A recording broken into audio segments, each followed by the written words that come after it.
when you get out of this myopic circle, you find actually the world is maybe different than you imagined.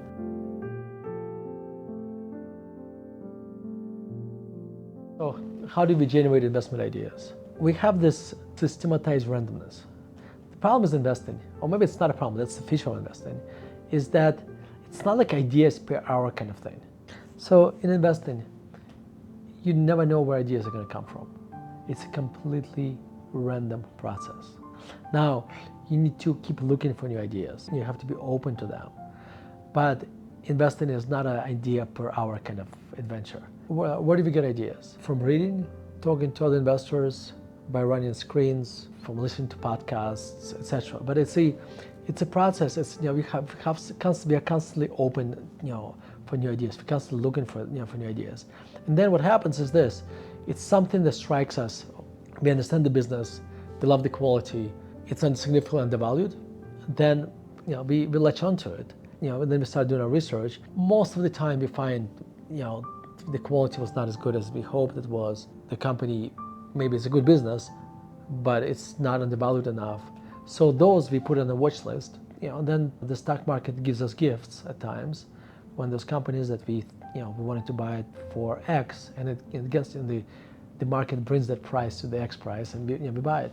I find that in this business, having a large network of other like-minded investors is very important. IMA is a relatively small company, but I would argue because of the network I created over the years, we have a very large department, a research department, because I talk to probably over 100 people a year about stocks. I have an idea, I have a few friends who share a similar investment process I can run ideas by, who may give me their feedback on this. I find also, by the way, I find traveling is very important for investing, because if our companies lived on Mars, then it probably would not be, traveling across the United States or the world would not be important. But the thing is, our companies actually live on this planet. So when you travel around the United States, around the world, you get to kind of interact with your companies indirectly. I find that to be very, very important. I just traveled to India at the beginning of this year, and going to India became, it was very insightful to me, because I understood India a little bit better than I did before. I actually became a little bit less optimistic about India than I did before I went on a trip. You have to have this process where you kind of have to systematize randomness. You have to constantly looking for ideas, knowing that you may not generate a single idea in 6 months, and then you have 5 in 3 weeks. When I went to India with my daughter, it was my first time in India, and I was really excited to go there. And when we arrived to India, I realized, we arrived to New Delhi, and as we got off the plane, suddenly I feel like I have a hard time breathing, because there was enormous pollution in the air. Then you see this incredible poverty. But you can look at the poverty and say that's the upside, meaning that as more people become wealthier, graduate from poverty, that creates the upside for the country. And that's absolutely true. The issue I found that the lack of infrastructure, what usually takes me, if I travel this distance in the United States would take me an hour, in India it took us 6 or 7. The lack of infrastructure, complete chaos. I have a friend who lives both in India and the United States. It took him more than a decade to receive his inheritance from his parents, because India's legal system is so backwards and so corrupt and so backwards.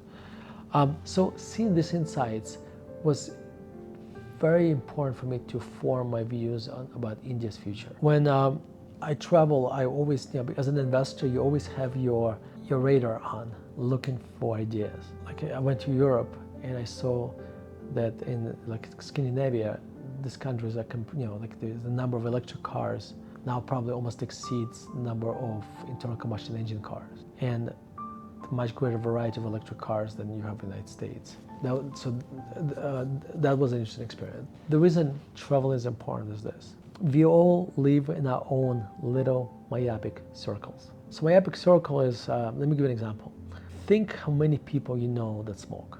Okay, if you know a lot of people who smoke, then it means you most likely you smoke as well. If you don't know many people who smoke, most likely you don't smoke either. What usually happens is that we socialize with people who are similar to us. There are exceptions to this rule, of course, but I can't think of a single friend who smokes and I don't smoke. And I can tell you, I have an acquaintance who smokes, and if you ask him if he knows how many people, many people who smoke, he'll tell you a lot.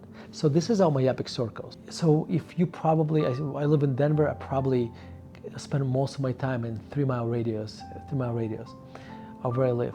Now, so therefore my perception of the world is completely colored by my surroundings, okay? Now, when you get out of this myopic circle, you find actually the world is maybe different than you imagined. Well, by the way, I think 14% of Americans still smoke. So there's still plenty of people smoke in America. I remember we were looking at this company that did money transfers to Mexico. We had a company set up trips for us, 6 or 7 different stores in Denver. And I lived in Denver for 32 years. And I went to areas I'd never been before. And I saw, it's almost like it was a different world. And I would never have seen this if I did not venture out on this company trip. So I would argue, if you're investing, you need to break out of your myopic circles to understand how the world around you works. That's why, I would argue, traveling is so important. But that's how we get new ideas.